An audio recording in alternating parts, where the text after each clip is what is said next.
Hey everyone, and welcome to week 1 lecture / mini lecture 1.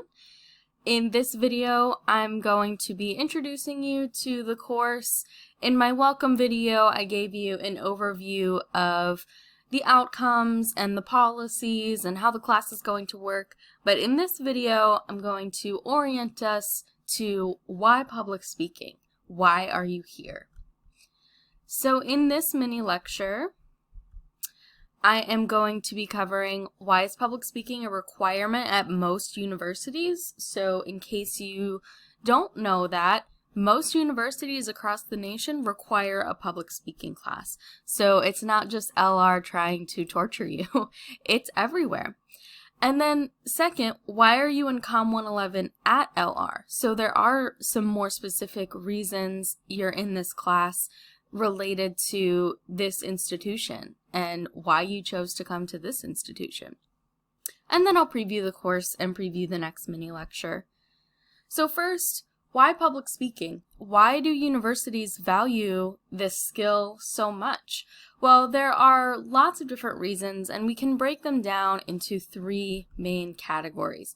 First, on a personal level, public speaking is something that allows for you to advocate for yourself. Sometimes this is purely self-interest. You need to speak up for yourself. If somebody is treating you poorly, if something is unfair and you are on the other end of that injustice, you need to be able to speak up for yourself. But on the same note, you can also speak up for the people that you care about. So speaking up for someone who can't speak for themselves for whatever reasons. Or speaking up for someone or a group who they are speaking up for themselves, but they need some more support.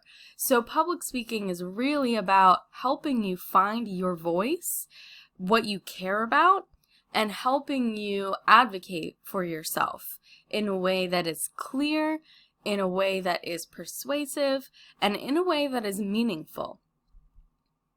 The second category is the academic category. So you at LR will be giving a capstone presentation at some point close to the end of your time here. So even though that's far away, I have some news for you. You will probably be giving presentations in a lot of other classes while you're here at LR. And those will usually be related to your major. And the nice part about those presentations are that fundamentally you are interested in those topics that you're studying, and you are able to put presentations together in a way that feels more authentic because it's something you would be doing anyway. Now, in this class, you are welcome to choose whatever topic you want, and those topics can be related to your chosen area of study if you know. And one of the presentations we'll be giving in the informative series is called In My Other Class, where you will be informing the rest of us about something that you learned in another class. So there are a lot of academic applications. And related to that, the career applications. So when you go out into the workforce, you will be giving presentations. You might be pitching an idea. You don't have to work in advertising or a communication industry to be engaged in this kind of public speaking. Further, public speaking is not just one-to-many. Sometimes it is you to a smaller group. For example, a job interview. That is definitely a form of public speaking. Because the line we want to draw here is that if you are having a conversation with a close friend, with a family member, that's not public speaking. That's interpersonal communication. However, if the setting changes, if the context changes, if there are more people there, or if the venue is larger and there's a microphone and you're interviewing someone on a stage, those can all be forms of public speaking. So again, an interview is a form of public speaking as well as meetings. So when you are in work meetings and you have to share your ideas. So there are so many reasons why public speaking is an essential skill. There's also another application that I find to be fascinating and something that I've definitely been getting into during quarantine. And that is public speaking on TikTok.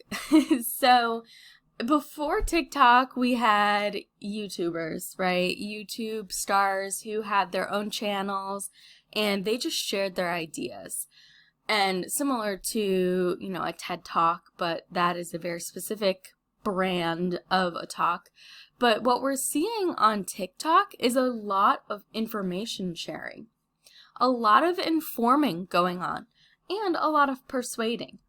Now, I don't want to blindly say, TikTok has all of the best content and you shouldn't go to school, you should just learn from TikTok. That's not what I'm saying, because there are definitely some issues with credibility, with sourcing, and with the fact that the videos can only be 1 minute long. But fundamentally, I just wanted to share that there is a lot of informing going on using this medium. And we're going to be looking at what those videos are, and we'll be critiquing them. And there will even be an opportunity for you at the end of the semester to create your own informative TikTok, TALK. So I just have an example here. Pothos, also pronounced photos, is one of my favorite plants. I've propagated photos more than 10 times. Photos are not only beautiful vines that are easy to propagate, photos are also a natural way to clean the air. In a clean air study done by NASA, photos was found to be adept at removing volatile organic compounds from the surrounding air. The VOCs included pollutants like benzene, toluene, formaldehyde, carbon monoxide, and more.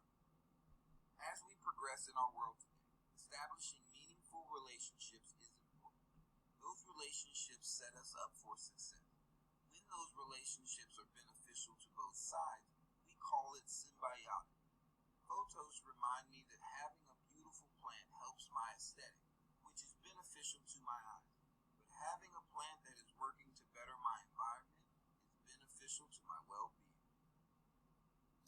Great. So that was an example of something that just came across my For You page. If you're not on TikTok, the For You page is just your homepage where, depending on previous things you've liked or shared, the algorithm predicts things that you might like. But this just showed up on my For You page, and Garden Marcus is doing a lot of informing about plants. And you can see even in that video, he cited a study by NASA. He had a clear thesis, and he did that all in a minute. So TikTok actually does have a lot of great content, but again, that is not a blanket statement. And that reminds me that in your mic check assignment, which is just an activity for this week to make sure you get set up with GoReact, you will be recording a 30-second to 1-minute video answering this prompt. What is a movie, show, book, or TikToker we should watch, read, follow, and why? So you can just pick one of those. You don't have to do all of those. Just giving you a range of options.